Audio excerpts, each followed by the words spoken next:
புதுக்கோட்டை போஸ் நகர் அடுக்குமாடி குடியிருப்பில் 350க்கு மேற்பட்ட அடுக்குமாடி குடியிருப்பு கட்டப்பட்டு தற்பொழுது பொதுமக்கள் வசித்து வருகின்றனர். இந்த அடுக்குமாடி குடியிருப்பில் 50க்கும் மேற்பட்ட தெரு நாய்கள் மற்றும் வீட்டில் வளர்க்கும் நாய்கள் வளர்க்கப்பட்டு வருகிறது.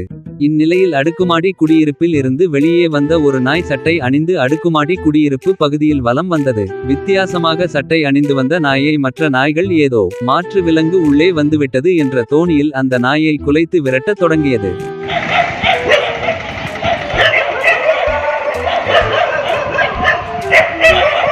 மேலும் சட்டையை அணிந்து வந்த நாயும் மற்ற நாய்களை பார்த்து குலைத்து கொண்டு அந்த பகுதியை சுற்றி வந்ததால் அடுக்குமாடி குடியிருப்பில் இருந்த பெண்கள் குழந்தைகள் என அனைவரும் பள்ளிக்கு செல்வதற்காக தயார் நிலையில் இருந்த சிறுவர்கள் சட்டை அணிந்து வந்த நாயை ஆச்சரியத்துடன் பார்த்து ரசித்து மகிழ்ந்தனர். மேலும் மற்ற நாய்கள் அந்த நாயை விடாமல் துரத்தி சென்றது பள்ளி செல்லும் குழந்தைகளிடம் பெரும் மகிழ்ச்சியை ஏற்படுத்தியது.